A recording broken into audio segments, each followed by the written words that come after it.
Hello, and we are live. Hello, and thank you for tuning into this Ivy webinar today. My name is Tara, and I work with Ivy. We are a business management platform and community for home professionals, and we provide pros with technology, resources, and support to help them run efficient and profitable businesses. I'm sure many people know Ivy through our software, which aims to centralize pros' billing, purchasing, and administrative tasks in one place. But Ivy also provides home and remodeling pros with resources for continued education, including various webinars in partnership with industry experts.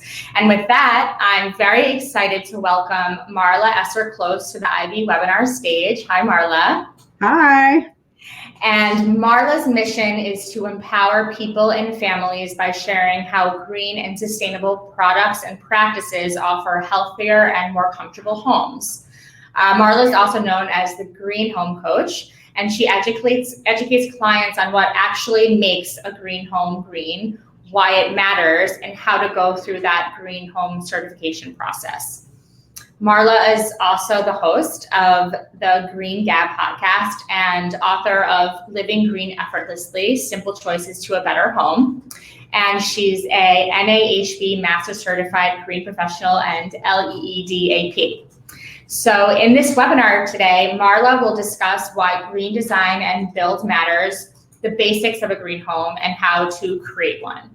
And she will be covering which areas of green design can be implemented into a home, the benefits of implementing green building practices and design, and best practices and products for implementing green design.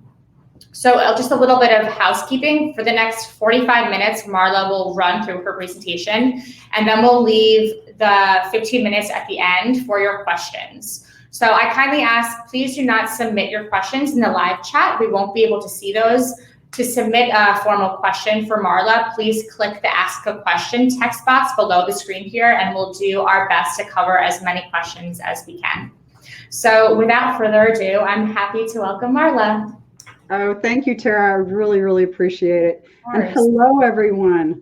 I absolutely love getting the opportunity to help you, help your clients, and help yourselves by really understanding that green homes, green living is something we can all do. Matter of fact, you're probably already doing it and may not even know.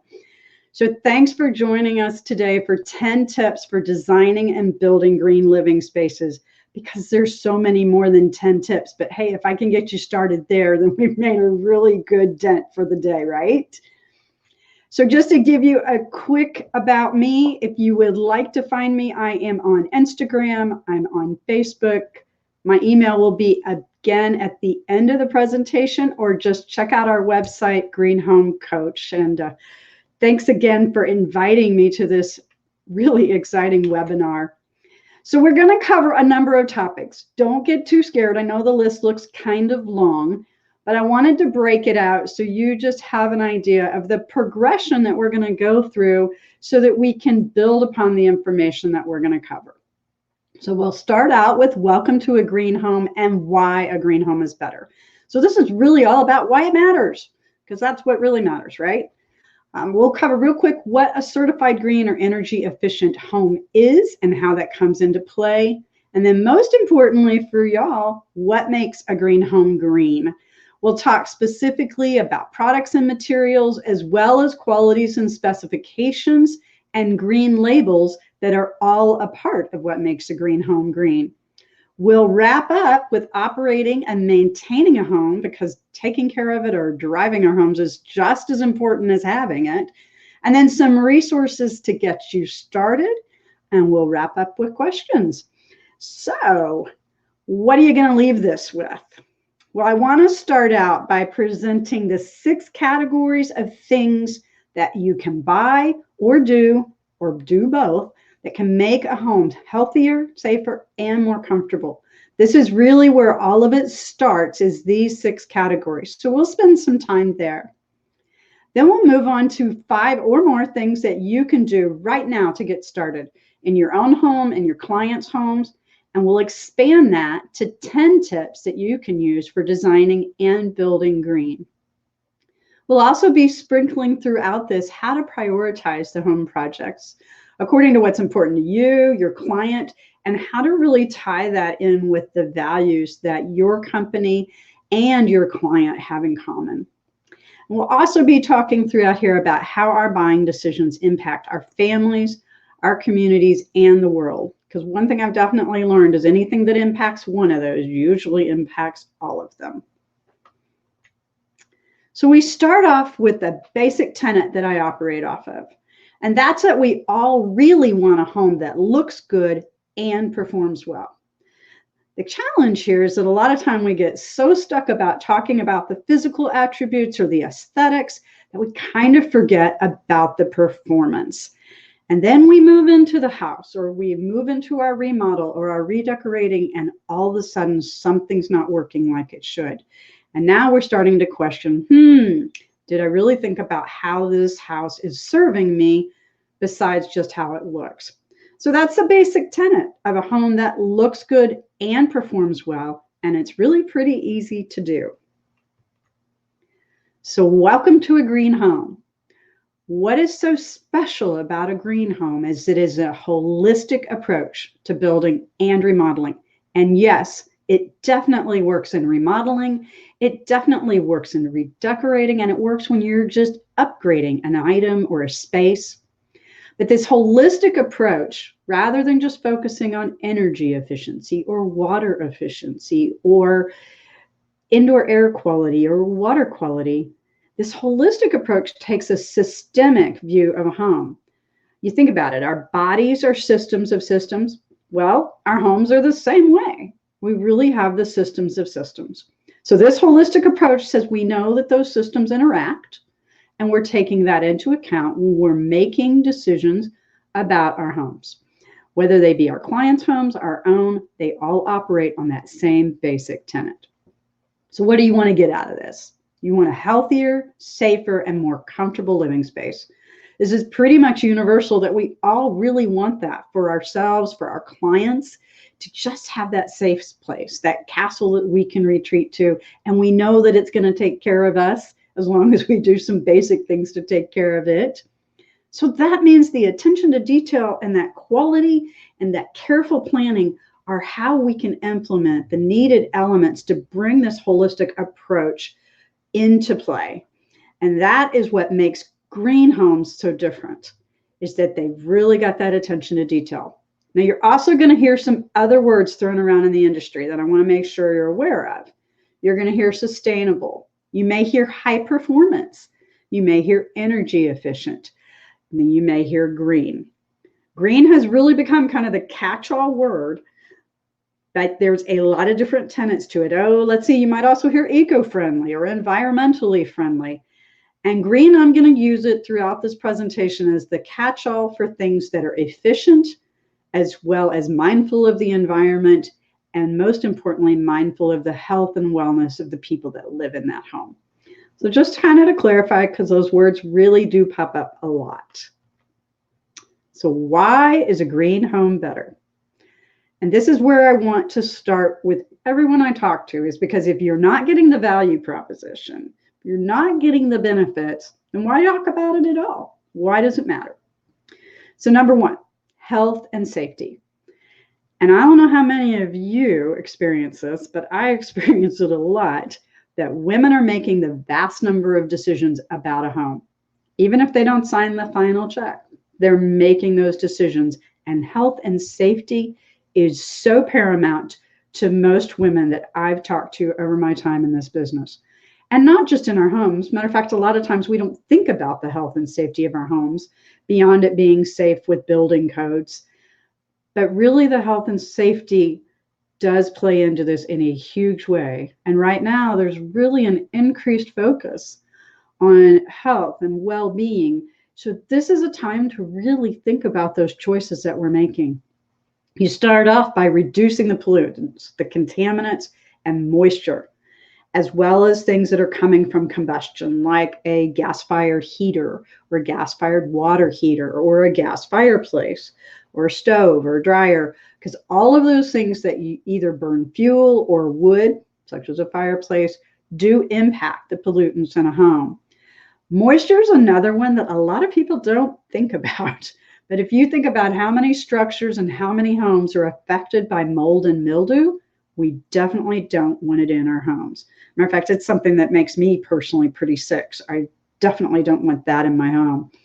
So once we've reduced what we're bringing in, we want to use ventilation to get it out as much as possible. So there's kind of a couple of different strategies that really contribute to the health and safety benefit. Next, cost savings. This is probably the one we hear about the most, how to save money with a green, or more specifically, usually an energy efficient home. Definitely a benefit worth talking about. But remember, most of us are not driven by cost alone. We say we are because we all have a budget, but if you look about it really a little bit deeper, we still make our decisions emotionally.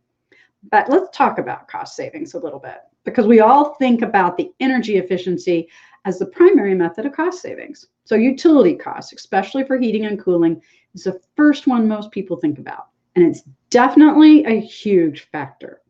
But there can be other cost savings when we're deliberately planning in this holistic approach as well.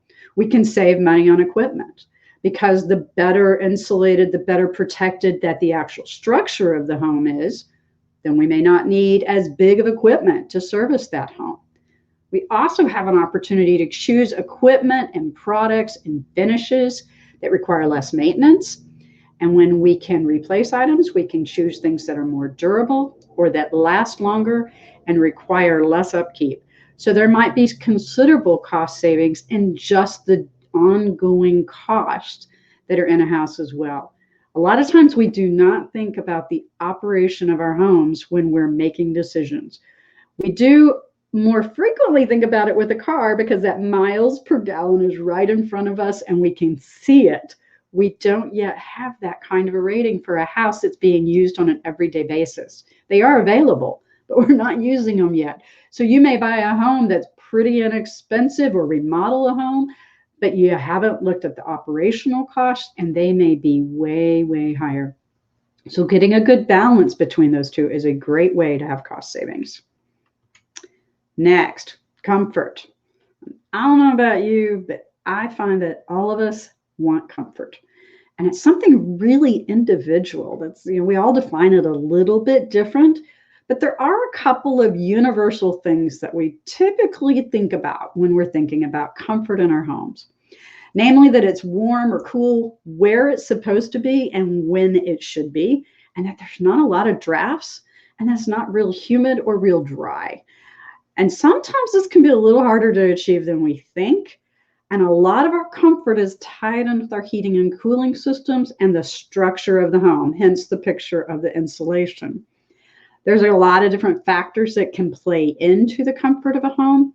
And some of it can be beyond the structure itself. It may be the furnishings or the outfitting of the home. So for instance, having a hard floor versus a carpet might be a comfort element for some people. So thinking about those comfort elements and how you bring those together, especially in a design environment, can really contribute to the benefits that a homeowner experiences in their homes. And the last big benefit I wanted to talk with y'all about is resale, because many of us will sell our homes at some point in time. And we often find that green homes, especially those with certifications, they sell for more money and they sell faster. And there's not a lot of people that I know that don't like that idea. The cool thing about certifications is this is the proof. This is that stamp of approval that says a third party says that you did what you said you were going to do, and it sticks with the house. So this is the opportunity for that house to carry that information forward. There's also some additional tools in the appraisal marketplace that can help with this. But really that opportunity for the house to hold on to that value so that the future homeowners know that they're getting something that was really paying attention to details and to their well-being. So you gotta plan it in. If there is one thing I have learned about green building and green designing is you gotta think about it. It's really hard to do off the cuff. There's definitely incremental things you can do, but the more you plan it in, the more you do the research, the easier it works out in the long run. It really kind of comes back to plan the work and work the plan, which I know you all do, but doing that with this eye to doing it a little different and doing it a little better can pay back in big ways. So I told you we'd talk a little bit more about certifications. And the reason I want to bring this up is because they bring us a really good standard or a litmus test to compare against, even if we're not doing an entirely new construction project or an entire renovation. The elements that go into these certification processes are still really, really useful for us to use in a design environment, for us to find smart practices and products. So this third-party independent verification that a certification brings can still be used as a great reference tool when we're out there working projects that may not be the entire home or the entire building or structure. So here's the important thing about certifications, is that they really need to be defined in order to qualify as a certification with a list of those principles. It needs to be recognized by the industry. So either the home building industry, the remodel, the design industry. And I'm going to share with you a couple of the better known certification programs that are all third parties. So for energy only, most of you have probably heard of Energy Star. And it is not only a whole house certification, it can be used for new construction, it can be used for upgrades, but there's also many, many Energy Star products out there as well. Everything from windows and doors to electronics to washing machines and dishwashers. And one of the easiest ways to up-level any project is to look for the Energy Star label. But it does apply to an entire home as well. So it's kind of a lot of things going on there with Energy Star.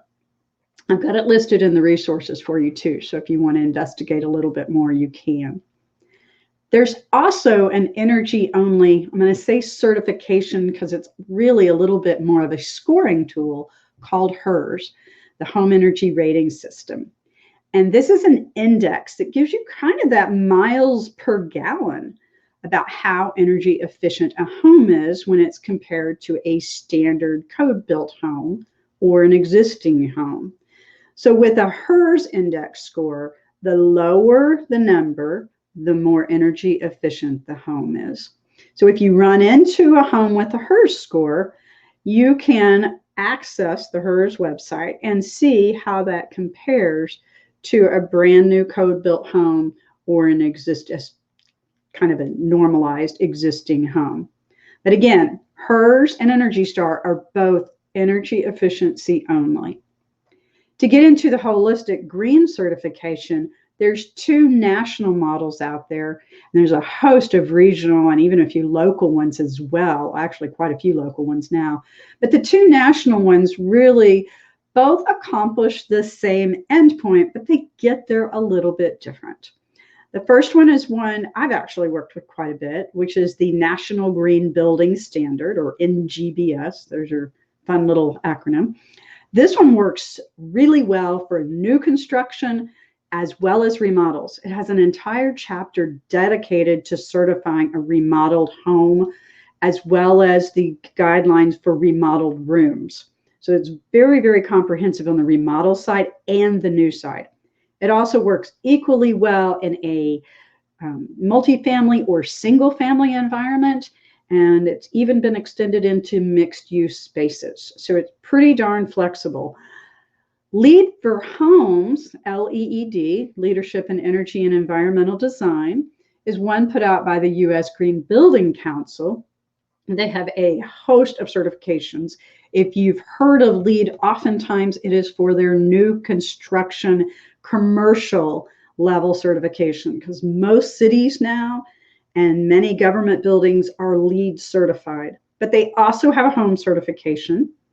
It works kind of similarly to the National Green Building Standard, and they really do accomplish pretty much the same thing, but they have a different path to get there. LEED for homes really works best in new construction or very thorough renovations where you're going down to studs. And it's a little more challenging to use if you're just remodeling part of the home. If any of these certification programs are something you're interested in learning more about or working with, if you will contact me, I'll tell you how at the end of the presentation. I would be more than delighted to help get you connected with some of the resources for the green certifications or energy certifications, and how you in the design industry can really help out with this and be a part of this certification process and thinking, and some ways to get going with that. So I promised you 6 categories of what makes a home green. So let's get into that. And I love starting with this picture because it shows how many layers go into making a home. And particularly homeowners and home buyers and home dwellers, I think so many times don't realize how complicated our homes are and our structures. And, you kind of think back to the old days and they had log homes and they chinked it with some mud and stuff. And we kind of have that same thinking. You want the structure, you want to block out the air, you want to keep it warm or cool. But we have all these modern materials and technologies to do that. And how we layer them all together is what makes that all happen. Now, a lot of times your impact may not be as much on the structure itself, depending what part of the industry you're in. But this whole layering effect actually keeps going once we get inside, because we start layering up the fixtures and the finishes and the materials and all the things that go into making a house a home. When I work in the home inventory space, we do another part of our business where we help to inventory things to keep track of them. But it is typical to have 75 different components, fixtures, finishes, materials in a home for a homeowner to keep track of. 75. That's a lot of stuff. So the easier we can make everything work and the homeowner and home dweller don't need to see that, the better. So let's start off. There's going to be 6 categories in this that kind of go through from the outside in. We're going to start off with what I call place. And this is where home lives. This is how the home sits on the land and how it interacts with the land. And there are many different practices and things you can buy and do in each of these 6 categories. So I'm only going to hit a few highlights here just to give you a little taste. And then down in the bottom right-hand corner, I'm correlating that with the kinds of benefits that you can expect from things that you implement with this category. So for instance, in this one, we're going to talk about the place where your home lives. It's going to impact health and safety, the quality and durability of a home, and there's going to be potential for cost savings. So how do you think about where a home lives? So you think about the home being on a piece of land, like in this picture, and then everything around it interacts. So how the building interacts with the soil, with the stormwater runoff. Rainwater management's a huge piece that you can interact with here. Landscaping. How do we landscape for low water use so we don't have to use a lot of our potable water? How do we landscape for wildlife and to bring in the pollinators and the insects, or just to sit outside and enjoy? I have a beautiful wildflower garden in my backyard, and I love seeing the butterflies and the birds. And the best thing is I don't have to use fertilizer on it or any chemicals, and it doesn't take a lot of water. So that's really the idea about landscaping here. You also might look at building, remodeling, or being in a home that's in a community where there's walkability and rideability and a lot of community services available. A green home can exist anywhere. It does not need to be urban or suburban, but there's going to be different benefits that accrue from being in a neighborhood or in a community than there would be if you were out in a more rural setting. There's a ton of different things that you can think about. Shading of windows, for instance, and being positioned in your home for cross ventilation could play into this as well. Even in an existing home, knowing how to deal with east and west facing windows can really help to mitigate the light and the heat that come into a home in the summer and keep the heat in the winter. So just having some knowledge about how the home interacts with its site can really lead to some smart decisions. Second category, home stuff. This is the stuff that makes a house a home, or in a little bit more technical jargon, this is resources. So the materials, the products, all the things that go into making that house, all the components, using these wisely is just, I mean, it sounds like common sense, but sometimes we layer a lot of products on top of each other for a lot of different reasons. Sometimes we may not pay as good of attention to the product choices. So this is the opportunity for us to make those better choices. A lot of these common sense selections are simple things like covered doors and roof overhangs. Simply shading our doors and windows and protecting them from the sun and the elements and the rain can protect and maintain that house and extend the longevity of that house so that it's not getting damaged by the water, the wind, the rain, the sun. Really simple answers are sometimes the easiest one. You can get more complicated with things like sustainably managed wood or recycled materials or salvaged materials, bio-based materials. As you can imagine, there's all kinds of different options that we can select about the kinds of materials and resources that we bring into the homes that we're working on and the homes that we live in. This gives us an opportunity to impact pretty much every area of benefit that we typically see with a home.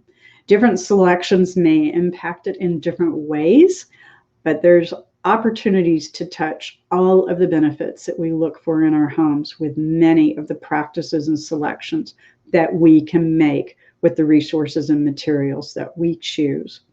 As designers, there's opportunities to source materials, especially with recycled or salvaged, and we're starting to see a lot more of that, especially with some of the design styles right now, where we are getting that opportunity to repurpose. Energy. Well, this is a category I think we all think of first when we start thinking about green homes. And the simplest way I can think about it is zip it up. Think of a coat. You've got a great parka out there. It's got tons of batting in it. It's lots of cushy, warm stuff. But if you don't zip it up, it's not going to be very warm. So the very basic tenets of energy efficiency is seal it up. So if you air seal it, you insulate it, that structure is going to give us that effect of a zipped up coat. And then we add in the effect of choosing energy efficient systems, appliances, and lighting. And that gives us the opportunity to get a bigger bang for our buck and our comfort from the energy that we do need to use in the home. Obviously, there's a lot of opportunity for us to impact fuel use here, and that's not only cost savings, but that is health and safety, not only for us, but for our communities and for the bigger world. There's huge conversation going on about fossil fuels right now, and energy plays right into that. And I've learned that anything that impacts me directly impacts the bigger world too.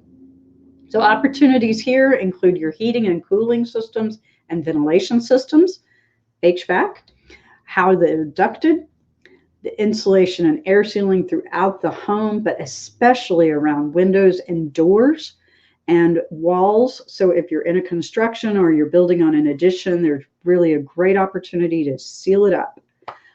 Choosing wisely with appliances and lighting is another great part of this one. One of my best, everybody always says, what are your top 3 tips? And one of my top 3 tips is lighting, and that's use LED lighting, which is light emitting diode. They are super energy efficient. They last for years. They give you a lot of design qualities in choosing different LED lighting in fixtures and bulbs and under counter baseboards. They come in strips. They're inside, they're outside. They can be solar powered. They can be plugged in. They're low power usage. Also, if you have to have a battery system, they'll work well on that.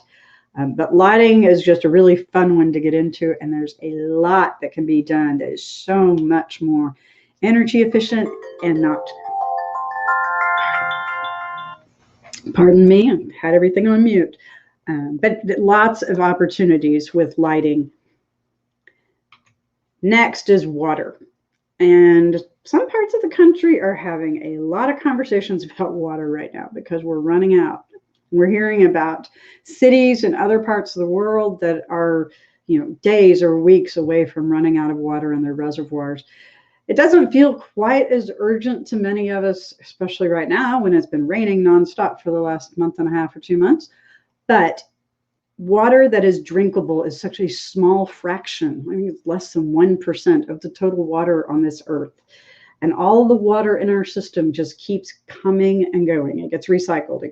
We use it, it goes into the water table, we pump it out, we use it, it goes into the clouds, and it cycles back around. That is super overgeneralized, but you get the idea. So how we use water in our homes and in our structures, we're just mindful about it and don't waste it.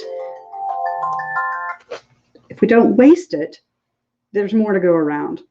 Easiest thing to do here is just with plumbing fixtures, choose low water use. There's a WaterSense logoed certification out there that has already done the research for you and says everything is low flow. So your faucets, your shower heads, your toilets, all of those are so easy to put beautiful name brand fixtures in that are low water use and are well engineered so nobody ever knows the difference. I had one that everybody was like, we don't like low flow showers, or the toilets don't flush. If you were back in the 90s with the first high efficiency toilets, that you would have to oftentimes flush 2 or 3 times. And things have been re-engineered now and work much, much, much better. And I absolutely love all of my low flow fixtures and toilets that I've had over the past couple of homes. You can also use dishwashers and washing machines that are water conserving, and anything that is Energy Star is also, there's a water using appliance like a dishwasher or washing machine is also going to be a low flow water appliance. How we irrigate. Best thing is don't use any irrigation, but if we have to, use one that's got some smarts in it. So it's not like turning the sprinklers on when it's raining. So lots of opportunity for benefits and value to be accrued with how we use water. I think this is one of the easiest things to do, especially since water is so much a big factor of our kitchens and our bathrooms. And those are rooms that we're remodeling and redesigning quite frequently. Breathe. This is category 5. Well, I don't know about you, but I like to breathe. And I like to breathe air that's good for me and that doesn't make me cough or stuffy or sick. And that is our air quality. And oftentimes we're finding that our air quality indoors is horrible. And our homes are definitely a part of that. A lot of that is because we just don't realize that stuff we're bringing into our homes has a chemical off-gassing effect. A lot of this is centered around something called VOCs, or volatile organic compounds. It's a big sciencey sounding name. Or just think of it as toxins. But if we choose things to use in our home that have low or no toxins and VOCs, especially formaldehyde we want to keep out, we get an opportunity to really start improving the indoor air quality really quickly. Paint, finishes, sealants, adhesives, carpeting, flooring, press board, all of these have the opportunity to be better and to come in as low or no toxins, VOCs, and formaldehyde, and have a significant impact on the health and well-being of the occupants of that home. We also can ventilate, bring in fresh air, either through our heating and cooling systems or by having natural ventilation, opening windows. And then we want to be careful with moisture. As we said earlier, mold and mildew are just huge culprits for illness and actually destruction of property. It's one of the water in general is one of the #1 enemies of homes and structures. So we want to be very smart about how we use materials in our water areas, especially our bathrooms, as around the exterior of our homes, to make sure that we do not allow moisture to come in and that it's draining off where it does get wet. So there's quite a bit that can happen here, but this is the health and wellness opportunity. This is the big one for health and wellness and safety, is let's get that air so that it is cleaner, less toxin and less stuff in it so we all can breathe well. So many choices. How do you even start to choose? Well, choose different. Think about it in terms of money or time, or what other questions might you have about it. If you think a little bit more and ask those questions, it gives us the capability to choose different. But it helps to know what's important to your clients. So one of the things that I really love doing with my clients is helping them to dream a little about what their priorities are with their homes and what they really want from their homes. And once I know that, that gives me an opportunity to understand what the parameters are as I'm choosing products to help them in their homes. So for instance, if time saving is a big consideration, you might want to choose products that are going to be extremely durable and low maintenance, so they don't have to spend a lot of time working on their home. So that's kind of the way we can think about that. I have an entire hour-and-a-half workshop dedicated to going through this process of dreaming your home with your clients. And if you're interested in that, just give me a holler. So one of the best ways to think about the choices you're making is to start thinking about it in what I call the most rooms. We hinted at this earlier, that the kitchen and the baths are the most remodeled, redecorated, and rehabbed rooms in our homes. And they offer us a lot of opportunity to bring in light, to better impact our water use, to choose smarter appliances, to choose flooring that may be more durable or more natural, have fewer chemicals, as well as paints and finishes and chemicals, to downgrade how much of that stuff is brought into our homes. So many opportunities, because if you think about it, our kitchens and baths are the rooms that use the most energy, the most water, and the most chemicals out of any other rooms in our homes. So when you're thinking about qualities and specifications for products and materials to use in your client's home or even your own home, ask those questions about how they may be green or sustainable or energy efficient, and look for those qualities and specifications when you're choosing.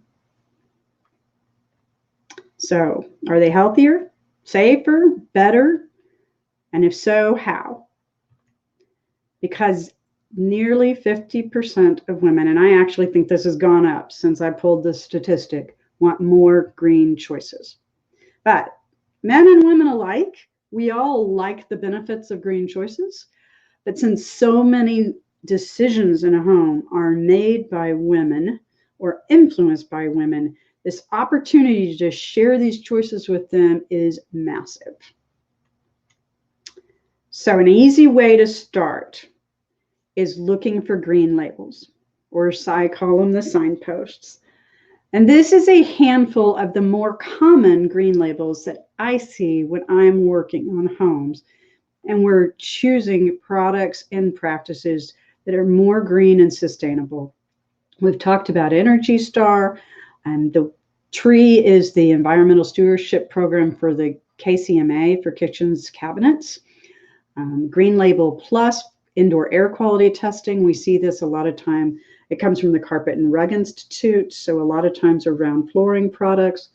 Water Sense, we'll see for all the water fixtures. Green Guard is another indoor air quality certified. See Design for the Environment.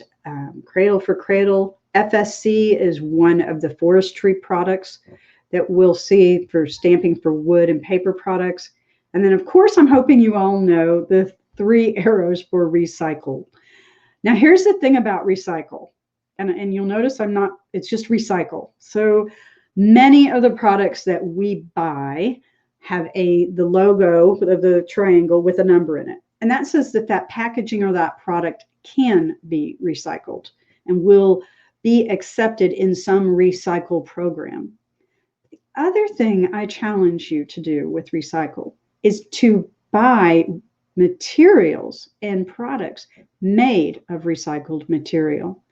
We've got to boost the demand for recycled input, the feedstock. And we do that by buying and encouraging the use of product and materials with recycled content.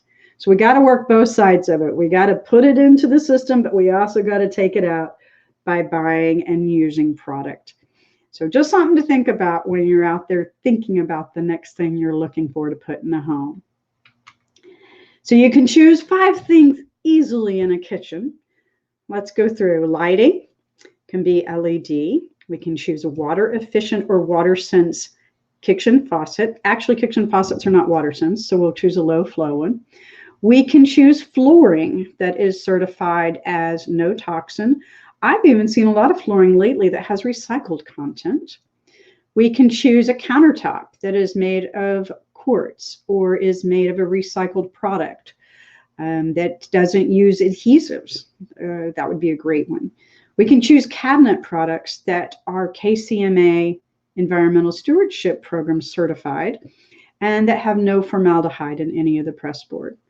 I could keep going, but I just want you to see how easy it is to find 5 things in a kitchen that can really easily be impacted. We can do the exact same thing in a bathroom, and many of them are this very, very similar. A new one here that you might not have thought of is window coverings.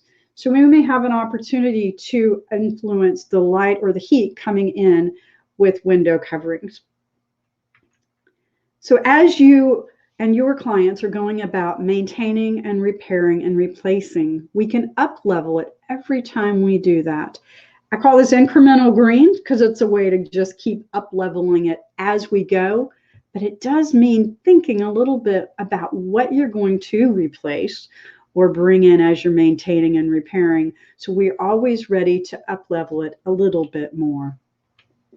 So I told you there were 6 categories, and I don't know if we got any questions, Tara, about what happened to the 6th category, but I held off on the 6th one because it's not a physical attribute. The 6th category is operating and maintaining a home. But you think about it, you got a great car, you got to learn how to drive it. Same thing happens with a home. So we need that basic training for a home, and that helps us to operate that home so it lasts longer and it's less cost and less hassle. Some really obvious ones that we want to make sure that we're training ourselves and our clients on are heating and cooling. That would be like the filters, the thermostat, and how to program it, or better yet, get one that you don't have to program, like this Nest one, where there's a ton of other smart thermostats that work with an app and make it super easy. Lighting and fan controls. We're starting to see a lot more smart systems in homes. So really knowing how to control all those different elements is key. How to work your appliances and your water heater, and then recycling practices. So these are just some of the really top-notch ones that you could cover with your clients. There's many, many more. Having this information is a great start to how we put the bow around that home and we teach our clients how to live better in their homes. So, as I promised, 10 tips. Where do you start? Choose products with green labels. This is the easiest way to start. Just go back to that label list or call me and I'll help you get a list. But look for those green labels. That's going to give you the assurance that a third party has already checked it out. Number 2, use daylighting as much as possible. And then when you can't use daylighting, go to LED lighting, both your fixtures and your bulbs. It's going to give you great lighting, not near as much energy, lots less hassle. From there, Energy Star refrigerator and dishwasher. So many of us are redoing kitchens. These are super easy and they're going to pay back our clients and ourselves if we're putting it in for us. Next, 0 or low VOC paints and finishes so that we can breathe easier in our homes. Low flow faucets, shower heads, and toilets. Super easy, just one and done with everything. And now you've got a low water use home or building. Put in ceiling fans. Great way to move the air around and us not have to use as much air conditioning. Can choose materials with recycled content. I know we just talked about this, a couple ideas: flooring, fabrics, furnishings.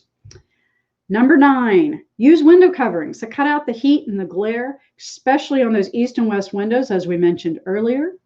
And last big tip, add air sealing and insulation. It's a great way to add comfort for our clients in their homes for their day-to-day living. So I'd like to just wrap up with a bunch of resources. I'm going to go through them rather quickly. So if there's any that you need a little more information, catch us in the Q&A and we can circle back. A few of these are my resources and a few of these are industry resources. I really wanted to give you a good smattering out there. Everyday Green Home is an online green shop where you can find product that has already been vetted to either have a green label or has met one of the principles of the National Green Building Standard. Everything on here is personally vetted by me. This is my book. If you'd like to check it out, it is a great gift for clients that are already into green or you want them to learn more about green. It is a very easy to read, and I was very, very warm to get such a great testimony from one of my readers. Also, as Tara mentioned earlier, the Green Gab podcast, you can find it on your favorite podcast app, where we connect with people and ideas in green homes, green companies, and green living. And if you have a guest you'd like to recommend, please let me know. NKBA, the National Kitchen and Bath Association, some great resources. Just go to the website and search on sustainability. ASID, the Impact of Design series, has a huge amount of resources on sustainability and green. Highly recommend it. Sustainablefurnishings.org, and they have a ton of education as well as a list of all different manufacturers and companies that are making sustainable furnishings and where to find them. National Green Building Standard, ngbs.com. This is a great consumer-oriented website to learn more about National Green Building Standard and where you can find a home to buy, rent, or remodel, and a builder or remodeler to help.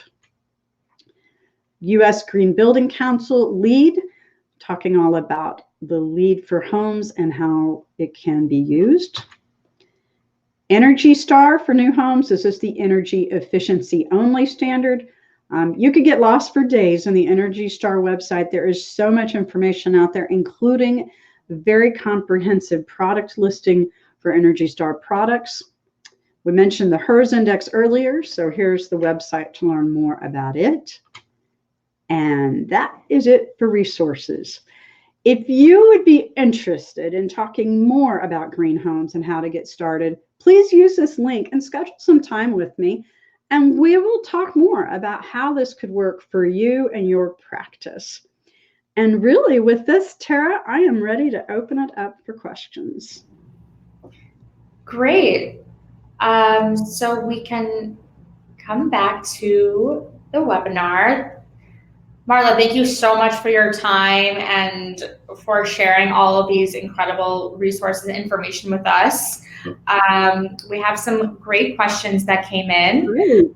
So I will kick off the Q&A session. And if you have not yet submitted your question, you can click the Ask a Question tab right below the green button here, and we will address your questions now.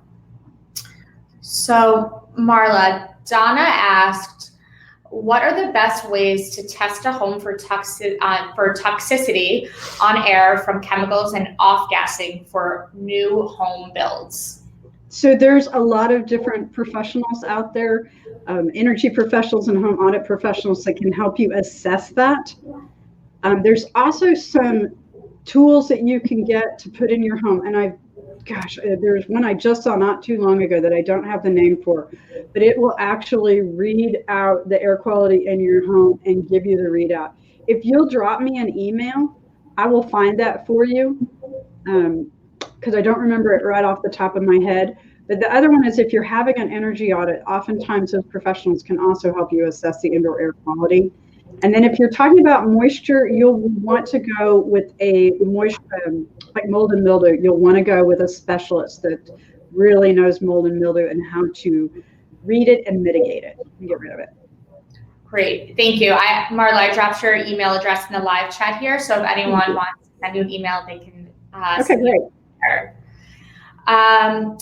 Deborah, she asked, with respect to the VOCs and the like, are laminated products as opposed to wood veneers or solid woods, for example, in terms of kitchen cupboard doors, safe in an indoor environment where AC is used most of the time, thus not much opportunity for open windows and doors, as opposed to wood laminates and solid woods? So Okay, that was a lot of, let me hopefully get all of those answered. So number one, if you can, look for the KCMA ESP logo. It's usually on the inside of the door that goes in a kitchen, and well, no, a kitchen and a bath, the inside of the door that's by the sink is usually where that label is. You can also ask any of the manufacturer's websites should have that logo on if they are KCMA ESP certified. So that's your number one line of defense. Number two, anything that has press board in it, just make sure it's formaldehyde free. That's your big one, is formaldehyde. We've done a pretty good job getting most of it out because it's been pretty common in the last few years, but that's another one to check. Anything that is solid wood and can be tracked back to solid wood is not going to have VOCs or toxins in the wood. Where that comes in is the finishes. So you will want to know if the finish itself is a non-VOC or a low VOC product. And this is where a lot of us get into trouble. I walked into a house a few months ago that I literally had a headache within 30 seconds of walking in because they had used like a polyurethane that was just loaded with VOCs and I could still smell it. So there's water-based finishes that usually are much less toxic. And they've gotten a lot better. When I first used them 15, 20 years ago, but now they're pretty good. As there are laminate products out there that are still pretty good. So you have to, so much of this depends on their unique recipe or their formula and their process. So it really helps to do a little bit of research into that. What did I miss? No, I think that you really hit all the points. Okay. Deborah, if you have a follow-up, please just, you can just throw your question into the live chat and we'll do a follow-up to that. But I think you addressed all of her points. Thank you. Okay. Marla, Christy had a question. Since we have a lot of rules and regulations for green products, consumers or even a lot of general contractors think whatever they are able to purchase on the U.S. market, especially paints here. Sorry, I was trying to articulate this question. Consumers and a lot of general contractors think that many paints are safe to buy in the U.S. market. What's your opinion on this? So number one, I think we have a habit of assuming if something is sold that it's safe. Right. That's not necessarily true. We also have different definitions of safe. So for instance, right now, this is not exactly your comment, but there's a chemical called glyphosate that's in a lot of insecticides. It's an herbicide or insecticide. Anyway, it's used on plants. It's an herbicide, sorry. Matter of fact, some of you may use Roundup. Sorry, oops, brand name. Glyphosate.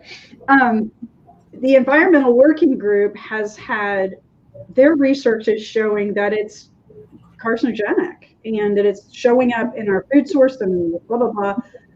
Whereas the counterpoint to that has been that the company that makes these products is saying, no, it's safe, and they've provided their research to like the EPA. So now we have they say, we say situation. So here's my advice. Read the labels. If it has a skull and crossbone, no. I mean, unless it's just, there's no other alternatives, then follow all the safety precautions, be in a well-ventilated area, wear gloves and mask and protection, and proceed with caution. So that's number one. Number two, read the ingredients. And if there's like a whole long list of ingredients, especially ones you can't pronounce, may or may not be a good idea. You can, if they are not transparent on the products that are making up their product, the ingredients, chances are there's a reason. Just right. The logic of it all. You can always request material safety data sheets, MSDSs. It's a pain, and you have to dig. Some companies are getting more transparent. Any company is more transparent, I feel better about, because even if it's not great, at least they're telling me, right? Right. It's the ones that are hiding something. You're like, well, what are we hiding here? Why? Right. But where do we get access to this information? So what are the big ingredients that we should know about that are a red flag? Yeah, and I am so bad at remembering all these. The Environmental Working Group lists these group of chemicals. Phthalate's the one that keeps coming to mind, but there's a list about 12 or 15 in home products and personal care products in particular. So in Europe, for instance, there's like, oh my gosh, I think 1,500 banned chemicals. And I think there's like 8 or 12 or 2 digits at most in the United States. Right. So just a whole different level. But the Environmental Working Group is probably the best central source of that chemical information. There's also a book that a colleague of mine wrote called The Big Green Purse. And she talks a lot about the different chemicals that we're finding in all of our stuff in her book. And you can find her, I think you can find her book on Amazon. But she talks a lot about the chemicals as well. Because it's just one piece of what I do, I'm not good at keeping all the chemical names in my head. So thank you for giving me that one. But I can definitely get you links if you want to email me. Sure. I'm sure a lot of you will want your hands on that. So I dropped Marla's email address in the live chat, and you can send her a note about that. Oh, and there's one other resource. There's a couple of other wellness resources. There's one called Wellness Within Your Walls that you can look up online that has a lot of resources about you can either be natural, or you can be sustainable, or you can be responsible, which means chemical transparency. And there's also a oh gosh, I'm gonna have to look it up.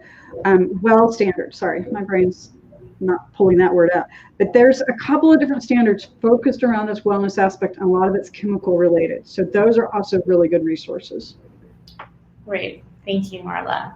I think we have one more question. So Cindy, she wanted to know, generally speaking, how to become green certified, right? And I'm sure you can put in a Google search, but you'll get thousands of search results, right? Kind of you're overwhelmed with information, and you finally you get to a point in your career where you're ready to make that step, but then you start exploring and you're just very overwhelmed.